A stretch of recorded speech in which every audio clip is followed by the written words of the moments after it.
You may have done your best. You gave it your heart and soul, but you didn't get the position. The relationship didn't make it. The business didn't succeed.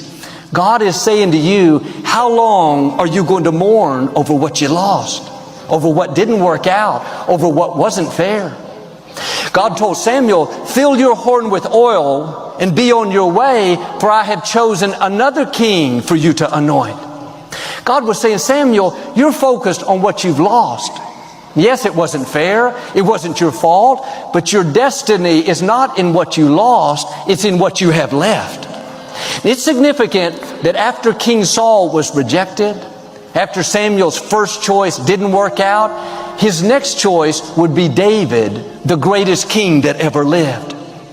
If you'll stop mourning over what you've lost, then like Samuel, you'll come into something greater, something better, something more fulfilling than you've ever imagined. Expand yourself. Take yourself out your comfort zone. If you stay in your comfort zone, that's where you will fail. Success is not a comfortable procedure. So you got to get comfortable being uncomfortable if you ever want to be successful. Now, like I was telling you before, if you want to be ordinary, you ain't even got to listen to me. Just go on about your business. But if you are sitting in this room and you have extraordinary aspirations, then you're going to have to do extra. It's no other way. I'm sorry. You have to decide if you are willing to do the things to put you in that category. Rich people don't sleep 8 hours a day.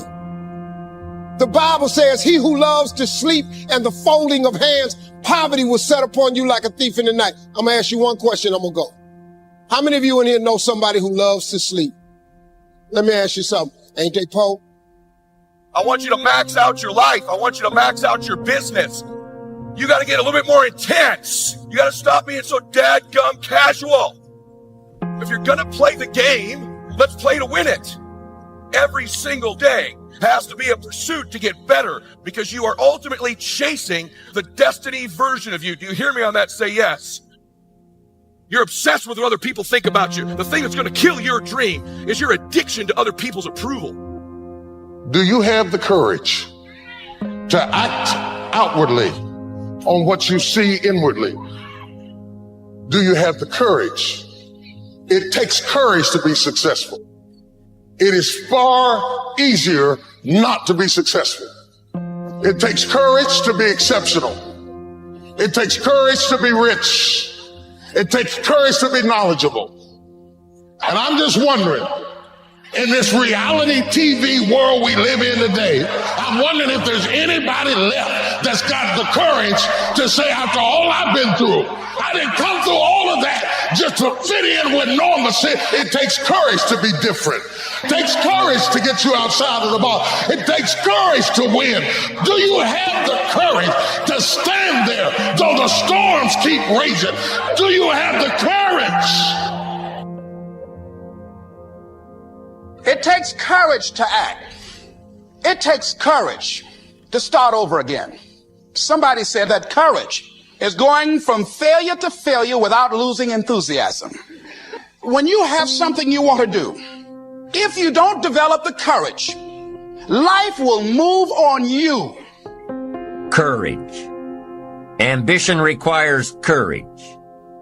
Ambition requires that you fight off fear. Fear is one of those things, one of those emotions that can stop people dead in their tracks, foregoing success and achievement.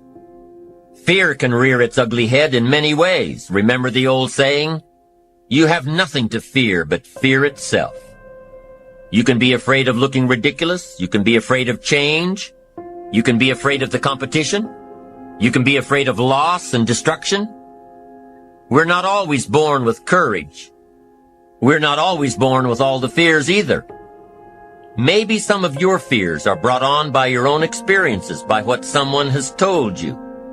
Now, some fears are valid, like walking alone in a bad part of town at 2 a.m. If there isn't fear, there's probably a bit of ignorance.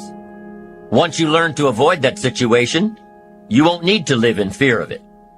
Fears, even the most basic ones, can totally destroy our ambitions. Fear is an enemy. And let me tell you about some of the other enemies we face. One of the enemies that you've got to destroy before it destroys you is indifference. Drifting away from your ambitions. You can't drift your way to the top of the mountain. Next one, an enemy inside all of us, indecision. The thief of opportunity. It'll steal your chances for a better future. Take sword to this enemy. Next enemy on the inside is doubt.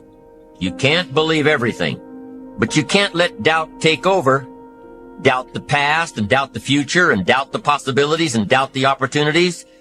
I'm telling you, it'll destroy your life and destroy your chances and empty your bank account and empty your heart. Get rid of it. Next is worry. We've all got to be alarmed, but we don't want to be conquered. 3 o'clock in the morning, your daughter's not home yet. You've got to worry. But you can't let worry loose like a mad dog that drives you into a small corner. Drive them into a small corner. Whatever's pushing on you, you've got to push back. Guess where illness is in your life? Illness is constantly testing the outer edges of your health plan. And if illness can find a weak spot, it'll muscle in and take the territory. Unless you've got enough discipline and power to say, I'm going to fight illness like an enemy. The next enemy inside is overcaution, the timid approach to life. And if you let it go and go and go, it'll conquer you. Timid people don't get promoted. They don't advance and grow and become powerful in the marketplace. Do battle with the enemy. Build your courage to fight what's holding you back. Do battle. Have the courage to fight back. Here are a few techniques to help build your courage. Number one, put all remote possibilities out of your mind. Don't spend your time thinking about all the bad things that might happen to you.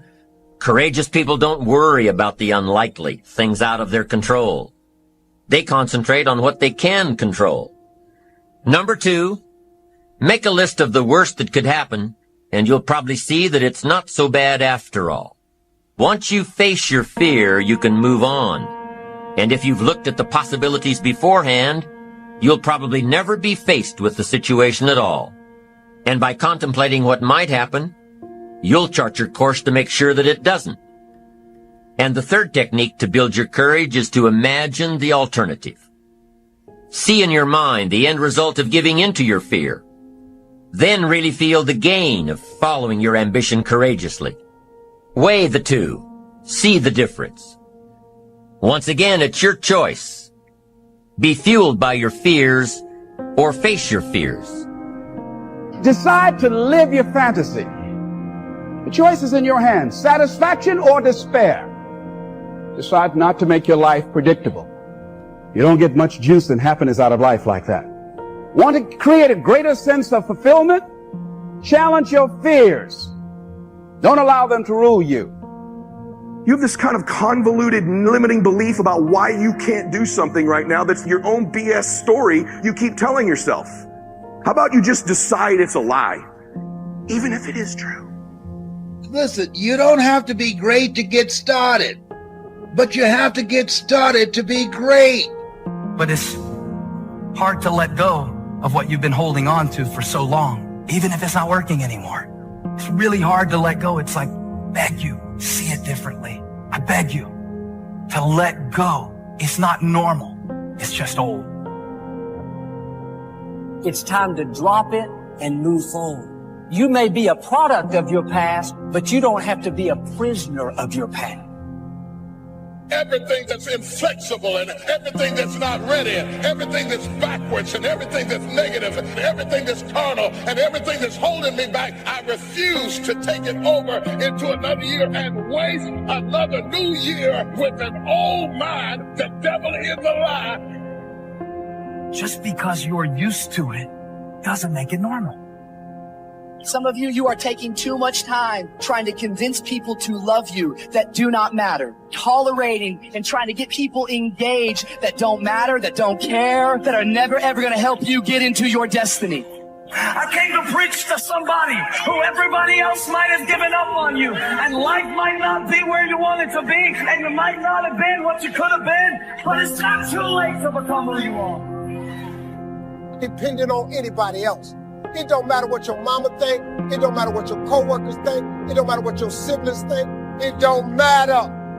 This decision is yours and yours alone.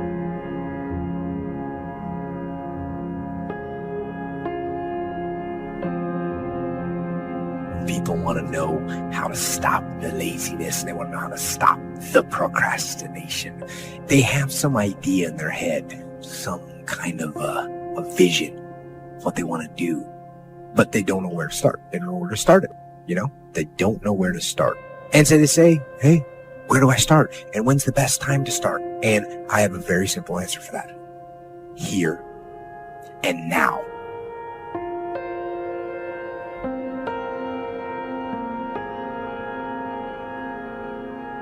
God may be giving you more to work with than what you are working with at this time. You may have far more things that you can potentially do than what you're doing right now. That's why I don't like to hang with low-thinking people, because they'll make you underutilize what God has given you.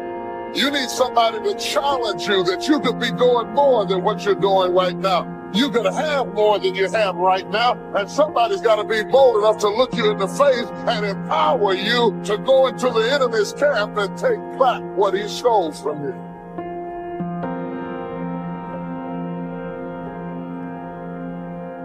For every time you have a plan, a dream, an aspiration, or a goal, do you know what happens every time you have one of those?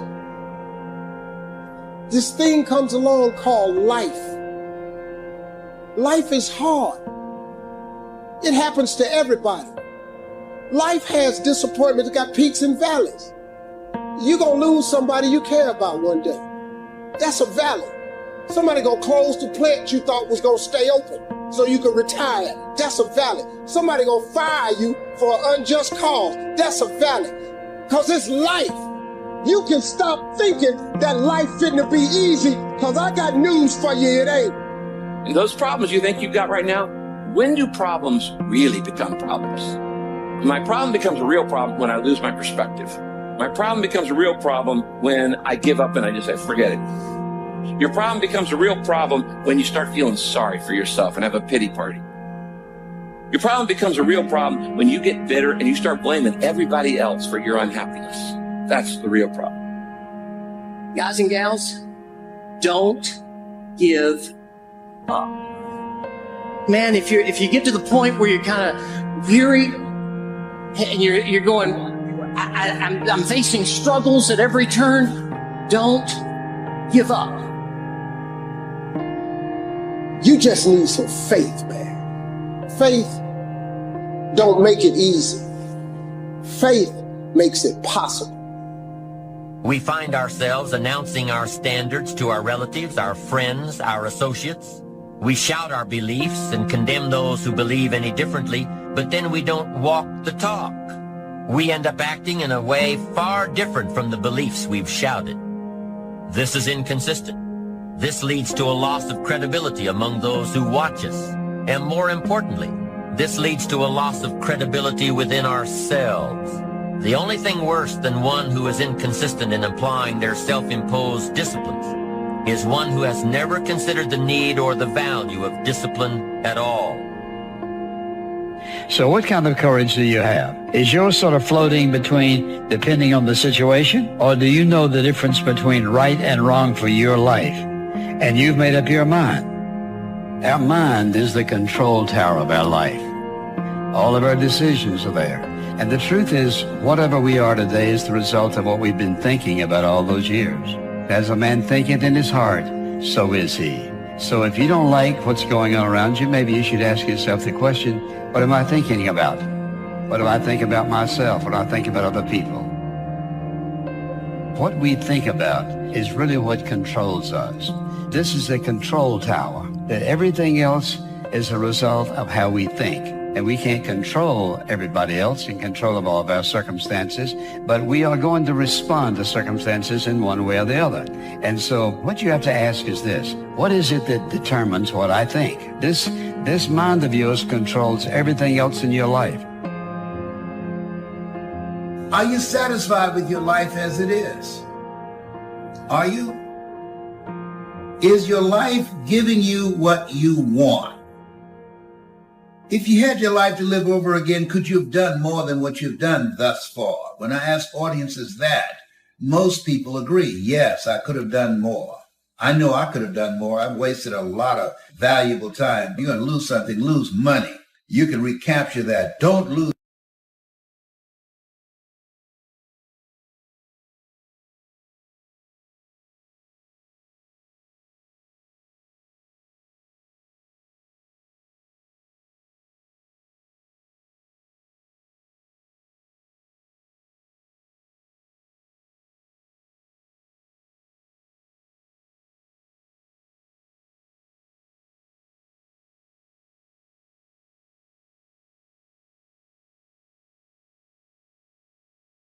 Without regrets. A scroll crazy living room. It's meant like hits 30 seconds. To James in Stones without on. Coach fleeing through an old photo album. His experience to reflections. It's with nostalgia. Sets to album. Asides and speaks up a pen and a blank sheet of paper from the table. He is starting writing to his normal navigations. The words are he writes to standard and to Zelensky. Journey a series of moments woven together like thread. It's a tapestry. But what if some threads fray and some colors fade? Do we learn it, the imperfections, or do we embrace the beauty in the case? His childhood adventures, triangles, and revelations of love and loss. As I look back on the chapters of life, I realize that regrets are the shadows that darken that part behind us. They whisper of roots and not taken words left unspoken and love left unspected. But they also teach us lessons, carving wisdom from the ruined stones of experience. Holds the letter and placing inside an embodiment. He addressing is to whom it may concern, and says to inside, I choose to live without a regret. It feels like lazy. Embark a new adventure. He talks about last look around to round, a small playing on his lips. The sounds Silguys feel a way to leaving behind the past of embracing the promise